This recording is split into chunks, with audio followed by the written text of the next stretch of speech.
Ignition sequence starts. 6, 5, 4, 3, 2, 1, 0. Liftoff. We have a liftoff.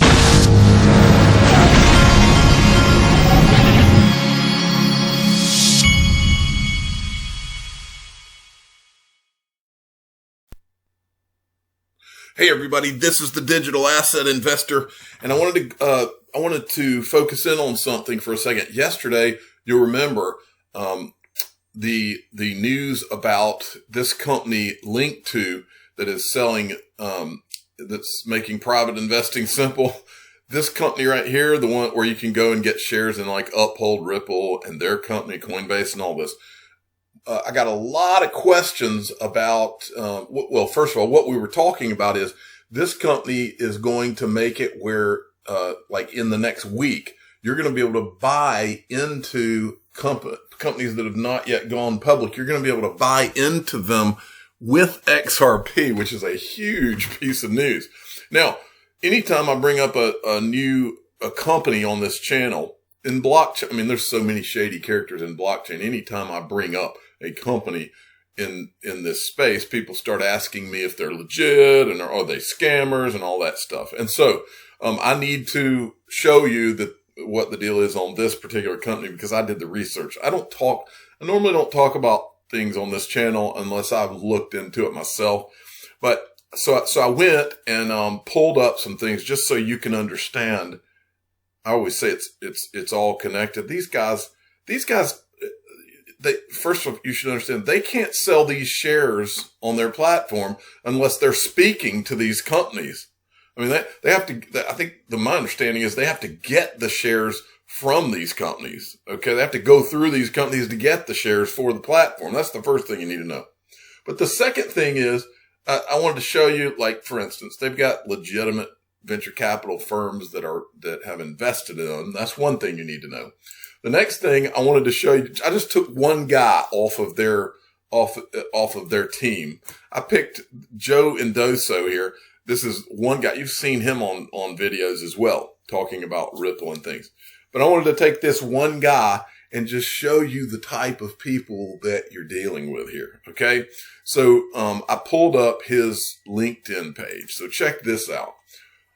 This is Joe Indoso's LinkedIn page. You can see he's a board member, linked to Chief Financial Officer, Senior Managing Director at Envera Partners. So I went down, I was looking through some of these companies just to check this out because I plan on having some of these Uphold, SPVs myself, and I plan on probably having some link to as well. I've downloaded the app and I'm interested enough in it that I'm going to explore, doing this myself. So Envera Capital, this is the one I want you to focus on. He is a senior managing director at Envera Capital, okay, which is an independent merchant bank led by former General Wesley Clark. Do any of you remember? And this is the company, by the way. This is Joe Indoso at Envera Capital, right? Look at this. Retired 4-star general. This is the guy that ran for freaking president, folks. He didn't win, but he ran.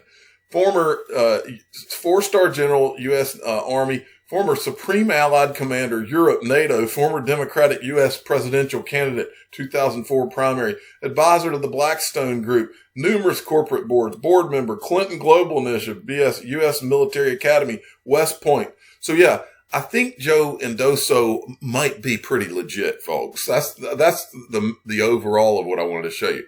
But there's something else you need to understand here too. Remember Greg Kidd? Greg Kidd's not just anyone. Greg Kidd was literally, the way I heard it, was literally a roommate of Jack Dorsey's when he was creating Twitter or something to that effect. But he's friends with Jack Dorsey, okay? He was involved in Twitter before the IPO, also Square, and there's several others. I think they list some of them here.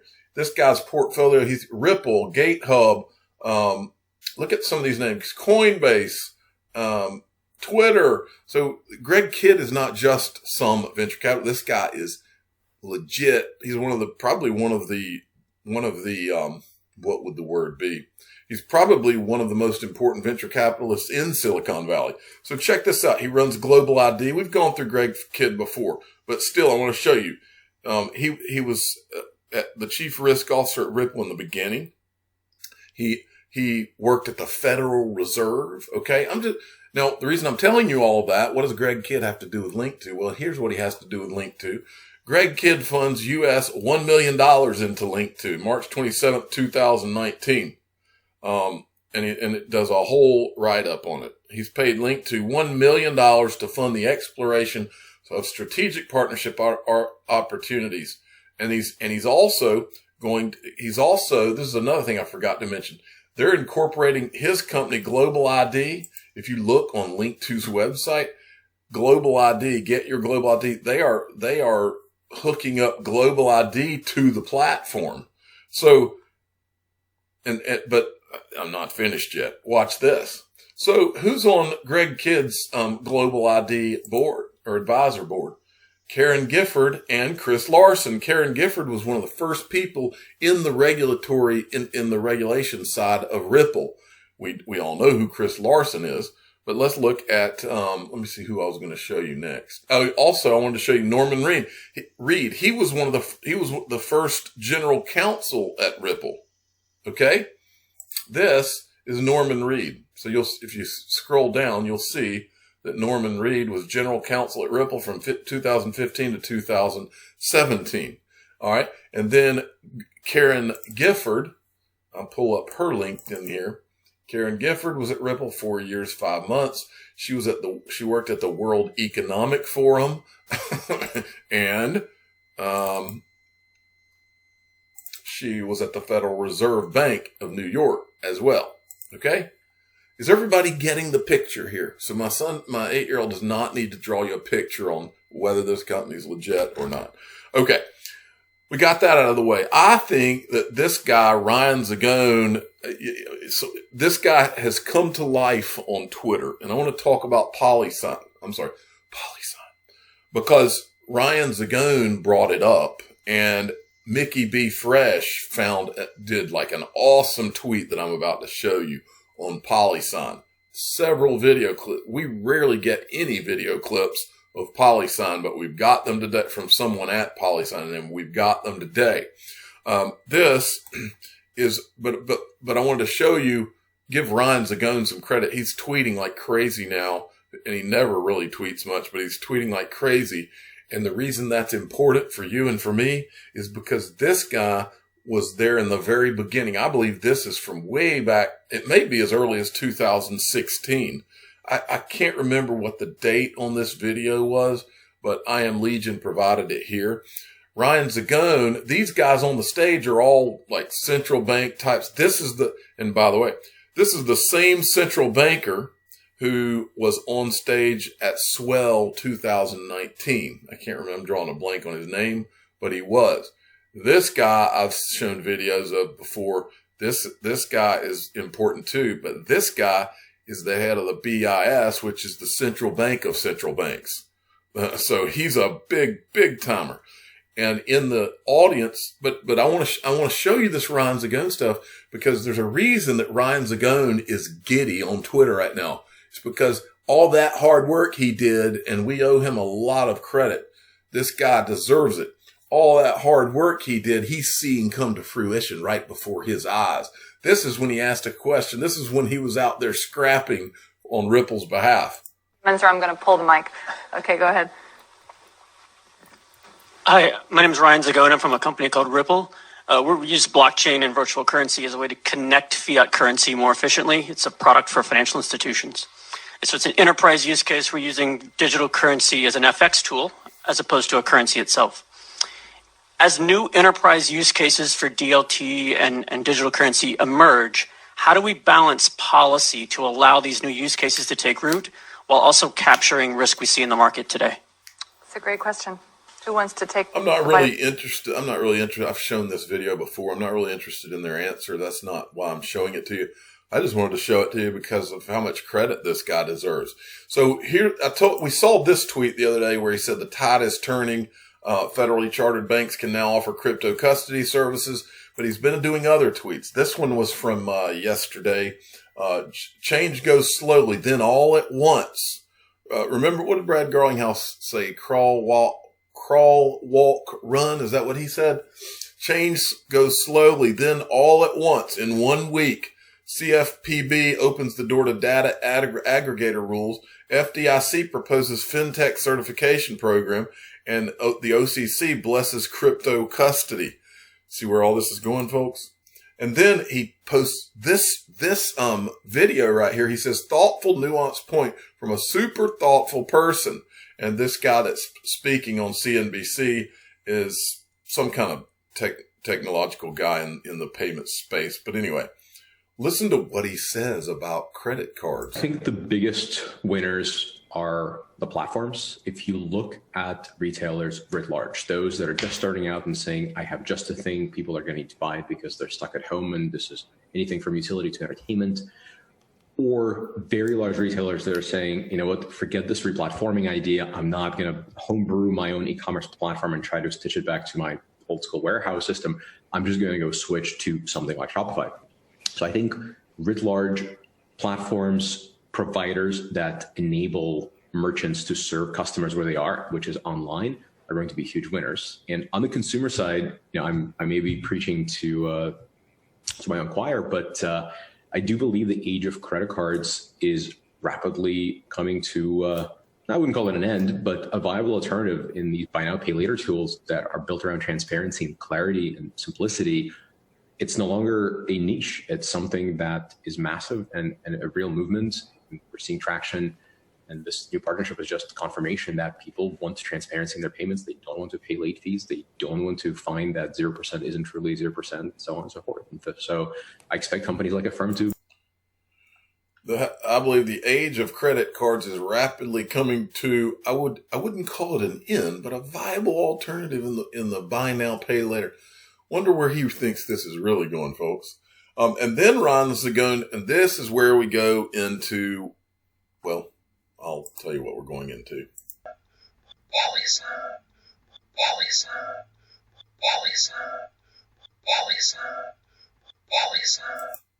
That's what we're going into. So he's replying to this guy that's asking a question. He says, highest likelihood partnering banks have practice with vendor review via fintechs. Trusted partners exists. These are all custody companies, and he names Polysign by name, okay? And you're not supposed to be allowed to say that word out loud, but he did, or at least he typed it. So Michael at VAL5 Links sends me this thread. This, all credit to Mickey B. Fresh. Go give him a follow at Mr. Fresh Time, head of compliance at Polysign, speaking at IMF about crypto and CBDC security custody multi-sig ceremony. Yes, Polysign is huge for RippleNet, Interledger, and XRP-L. Wait till you see this thread, folks. Multi-sig software solutions to hold their funds. They want to have a qualified custodian to protect and safeguard their assets. Central banks wishing to issue their own digital currency will have to give serious consideration to custody solutions. How are they going to maintain and safeguard those funds from attack? You need a sophisticated multi-sig ceremony, and when I say a ceremony, I really do mean it is a ceremony amongst many, many people with a very sophisticated key generation mechanism. It's not a trivial matter. And possibly maybe using something kind of escrow solution that Ripple, similar to the one Ripple announced in late 2017. So many people with a very sophisticated key generation mechanism. It's not a trivial matter. And possibly maybe using something kind of escrow solution that Ripple, similar to the one Ripple announced in late 2017. She's all over Ripple, isn't she? It's all connected. I keep telling you folks this. All right. And then Mickey B. Fresh, did a whole thread on this. Look at this. An incredible experience. This is Antoinette O'Gorman, who used to work at Ripple and is now at Polysign. An incredible experience being a part of the International Monetary Fund's flagship law and financial stability seminar as a panel speaker on private crypto assets and central bank issued digital currency. This is her. Arthur Brito's there too, one of the creators of the XRP ledger. Proprietary blockchain technology architects Arthur Brito, David Schwartz, Their third generation proprietary private blockchain technology is foundational to the development of the digital asset infrastructure. Chief Compliance Officer. See, you see all this? I guess, I didn't even recognize her, but I guess that is Antoinette Ogorn. Is that? I think that's what he's getting at. All right. And then he's got more video. Watch this. Off ledger exchanges. Cryptocurrency exchanges are typically, they trade off ledger, meaning they trade off of the blockchain. They have their own private ledger, their own private database, and their customers trade on that database. They can jump on and off the protocol, but they're generally doing it on a private ledger. So market manipulation practices that we see in traditional markets today are also happening in cryptocurrency markets, but maybe many would say at an accelerated pace. They're often conducted on private databases, and central banks would have to consider that as well. Are you going to allow for off-ledger trading of the digital currency that is issued by central banks? All right, and here's a third. This guy's got all kinds of good clips. The very interesting piece here, stock exchange companies today have departments of people that are responsible for the collection and understanding of information about companies whose stocks are traded on their exchange.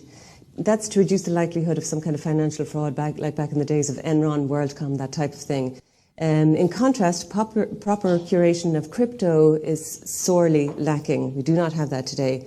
Traditional stock trading companies are subjected to rigorous review of their finances and trading capabilities before they're allowed to trade on stock exchanges or before they're allowed to link their internal trading systems to a stock exchange order matching engine. That is not the case with cryptocurrency today. With crypto, your prices can vary, fluctuate between exchanges all over the world. Again, not so with your traditional stock trading. And as we covered earlier on the blockchain, there are no third parties available to help you re-establish ownership of your stocks should you lose your secret key. There is no DTCC, there is no broker-dealer to help you get your funds. Okay. And let me see. Yeah, he's got yet another clip. Check this out. There are various different ways of doing it. The main thing here is that cryptocurrency trading and cryptocurrency exchanges are largely unregulated today. So the market manipulation practices that happen in today's stock markets are happening maybe times 10 in cryptocurrency markets. Everybody's taking full advantage of it until we have regulation surrounding it. And my very last slide here, close. All right, and then he goes on in this thread. He says, it seems that Interledger FX Inc. was the original name for Polysign back in 2017. Sounds a lot like Currency Exchange. The XRP Ledger is an on-ledger FX RTGS currency exchange. Just a reminder for everyone. Arthur Brito, president, and he's got all these slides showing Interledger FX and all of this. Architect and produce world-class service, mobile applications. See if he's got anything else interesting here. These are quotes from Bob Way from 2019. Remember, those of you that don't know, Bob Way was one of the first 10 employees at Ripple, is the way I remember it. And he showed up on social media about a year ago, and then he disappeared. So check this out. I think Polysign is really big for the XRP Ledger and ILP RippleNet. It is important to understand that banks, exchanges, and gateways, keeping that money safe requires scrupulous security practice related to XRP Ledger secrets and ILP transaction signing keys. Institutions like these need to protect those keys and secrets from both outside attackers and inside threats as well.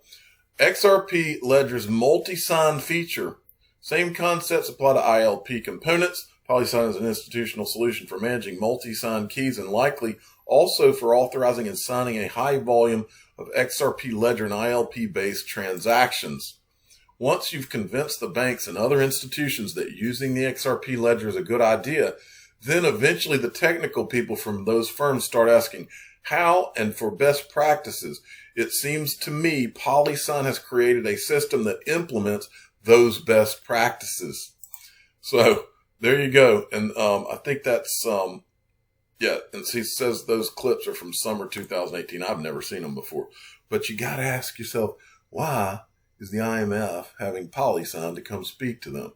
Look, folks, in traditional finance, and I've said this before, When you buy stocks, you don't even think about it. Okay. And this is how this all works. And this is how the stamp of legitimacy is put on all of this. The reason custody is so important in these digital asset custody is because you've been buying stocks probably your whole life, or many people listening to me have.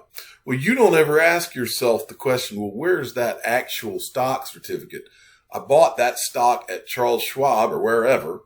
But who has the stock certificate? Well, the people that have the stock certificate are the custody companies, State Street, Northern Trust, BNY Mellon. These are the largest custody companies in the world. They're massive companies. It's not a coincidence that two people from BNY Mellon are on at Polysign. It's because the huge money on Wall Street, these huge financial companies and custody companies, the traditional people, they know that we're about to transition to this. That's why they're involved. That's why they're investors in all this stuff. That's why their people are involved. Write it down. I'm the digital asset investor. I'm not an investment advisor. This is for entertainment purposes only. Please subscribe and hit the like button and tell your friends and family that Polysign is everything. Thank you for listening.